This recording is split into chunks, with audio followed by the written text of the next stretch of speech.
Good morning all of you. मैं professor विकास कुमार शकुन Chaudhary college of education से आज आपके बीच जिस विषय वस्तु को लेकर चर्चा करने जा रहा हूं वह है पितृसत्तात्मक व्यवस्था। पितृसत्तात्मक व्यवस्था आज की कोई नई देन नहीं है। जब से इस धरती का निर्माण हुआ है और मनुष्य का प्रादुर्भाव हुआ है, मनुष्य दो रूपों में उत्पन्न हुआ है, स्त्री तथा पुरुष।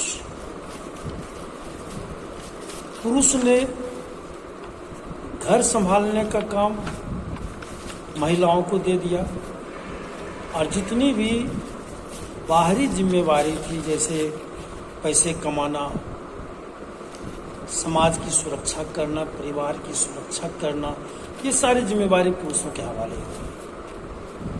और जिस समाज में सारी व्यवस्था पुरुषों के हाथों में नियंत्रित हो, उस व्यवस्था को पितृसत्तात्मक व्यवस्था कहते हैं। सिंपल सी बात है।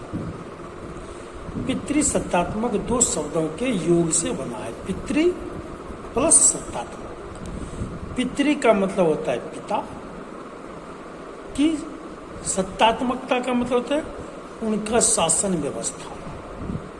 जिस समाज में, जिस राष्ट्र में पिता का शासन,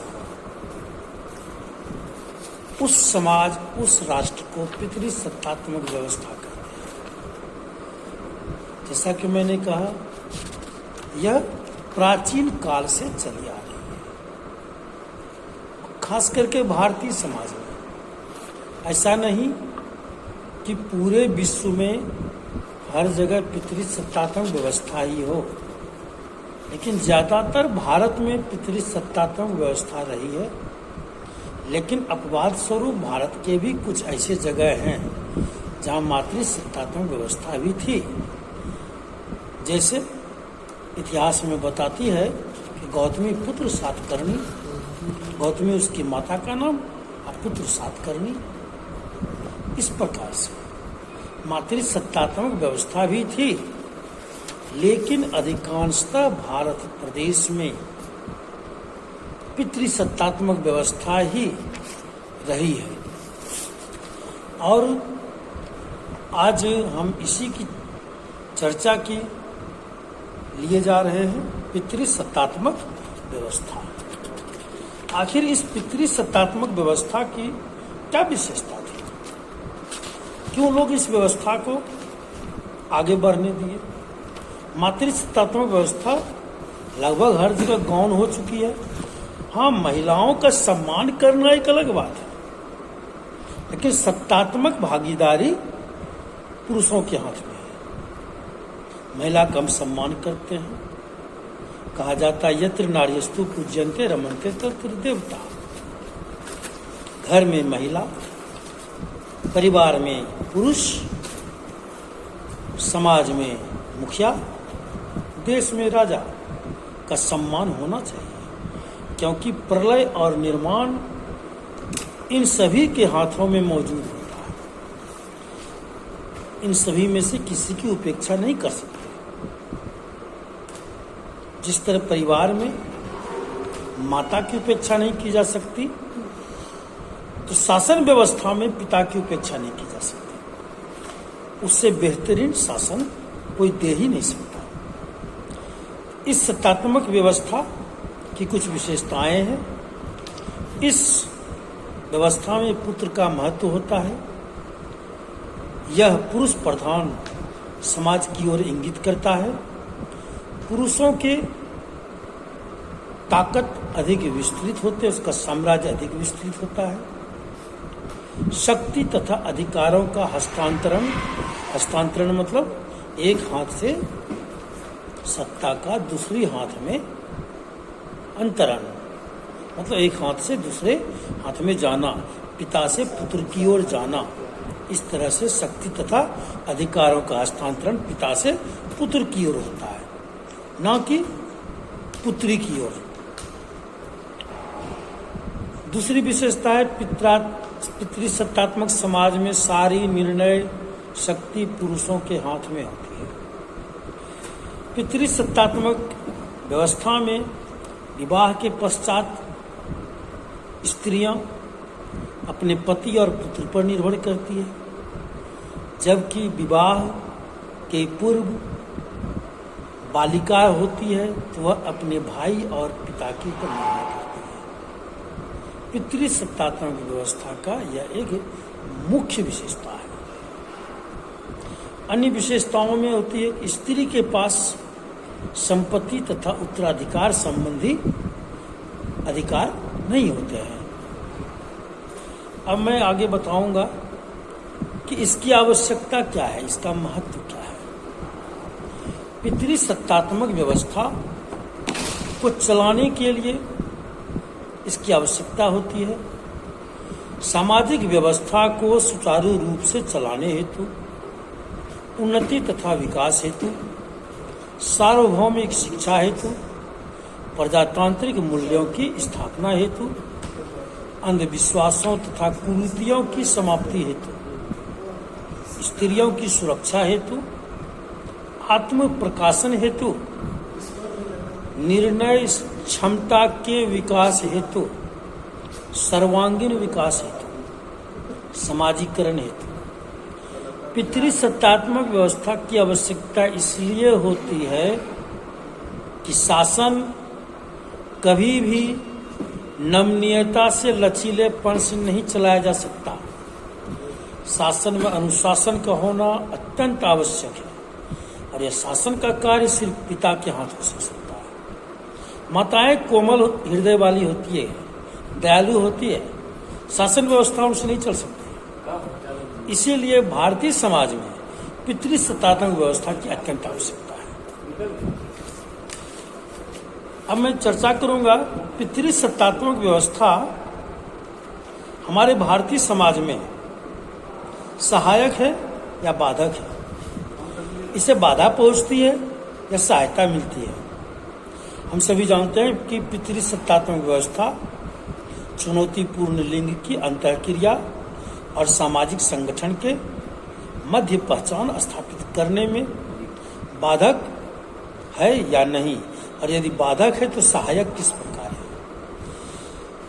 इसके बारे में हम अलग अलग निरूपण करने के पश्चात किसी निष्कर्ष पर पहुंचेंगे कि पितृसत्तात्मक व्यवस्था सहायक है या बाधक।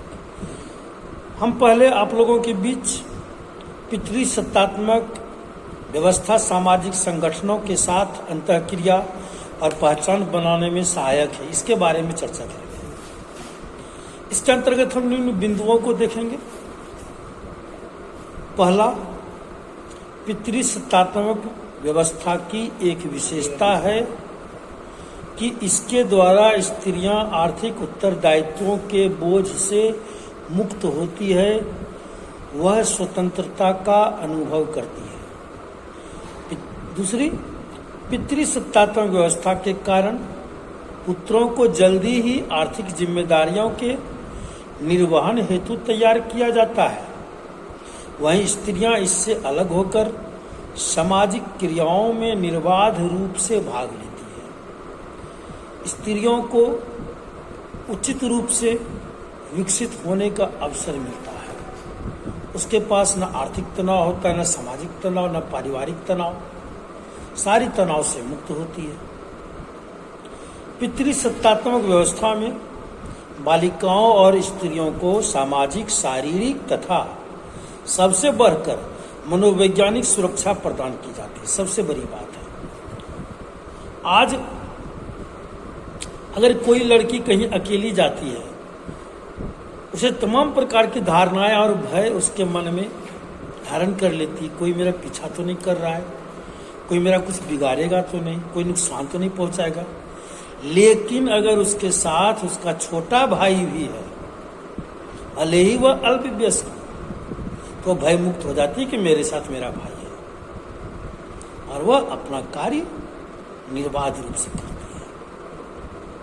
यह पितृसत्तात्मक व्यवस्था की सबसे बड़ी विशेषता है। आप इसे अपने जीवन में महसूस करेंगे। बिल्कुल यही सच है। जहाँ तक पितृसत्तात्मक व्यवस्था हमारे समाज में सहायक है, ये तो हम देख लेंगे। अब हम चर्चा करेंगे पितृसत्तात्मक व्यवस्था सामाजिक पहचान और अंतःक्रिया की स्थापना में जहाँ सहायक है, वही इस प्रक्रिया में कुछ अवरोध भी उत्पन्न करती है। अवरोध मतलब बाधा, जो इस प्रकार है। पितृसत्तात्मक व्यवस्था स्त्रियों के अन्य सामाजिक संगठनों तथा अंतःक्रिया की स्थापना में अलग पहचान बनाने के निर्माण में बाधक है। क्यों? क्योंकि इसमें पुरुषों की प्रधानता होती है।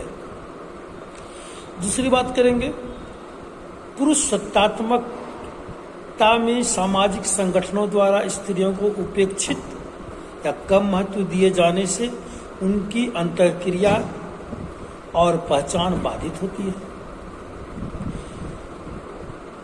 दूसरी,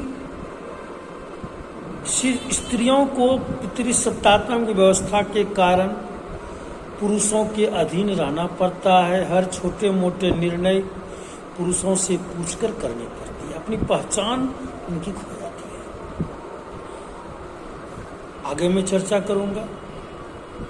पितृसत्तात्मक व्यवस्था की सबसे बड़ी बुराई है कि स्त्रियों का मनचाहा शोषण होता है।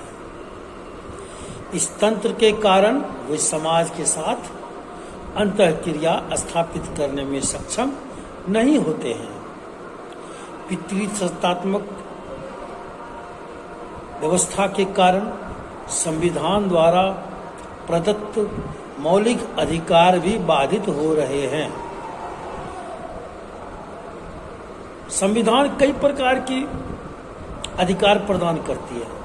शोषण के विरुद्ध अधिकार, समाज में जीने का अधिकार, अपनी बातें रखने का अधिकार, सबसे बड़ा अधिकार वोट देने का अधिकार। लेकिन क्या आप अपने मन में विचार कीजिए, महिलाएं इन सारे अधिकार का उपयोग कर सकती है? कदापि नहीं।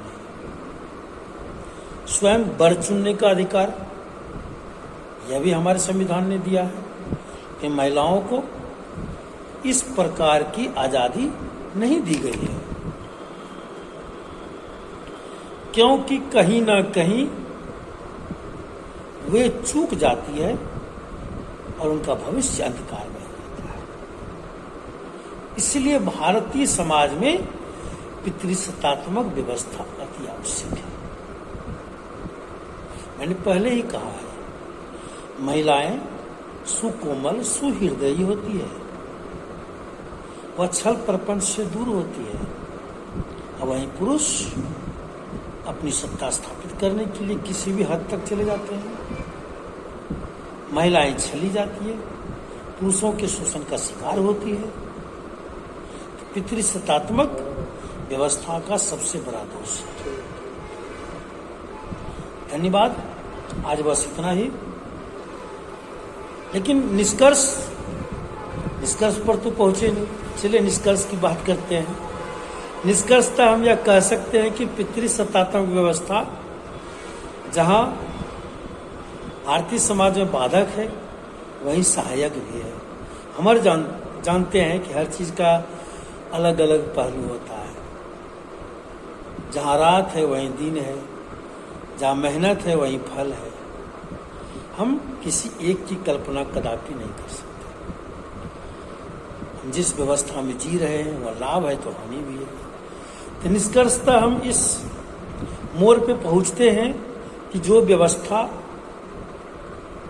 भारत में वर्षों से चली आ रही है और आज मानव भले ही चांद पर घर बनाने की सोच और तकनीक जुटा ले, लेकिन हमारा समाज आज भी सभ्य है। अब बिना स्त्रियों को नहीं चल सकती। लेकिन स्त्री को शोषण किया जाता है, जिसे वे समझ नहीं पाती कि समाज में उनका भी स्थान पुरुषों के समान ही है। महिला और पुरुष दोनों ही समाज के अंग हैं, परंतु महिलाओं का झूठा महिमा मंडन की अपेक्षा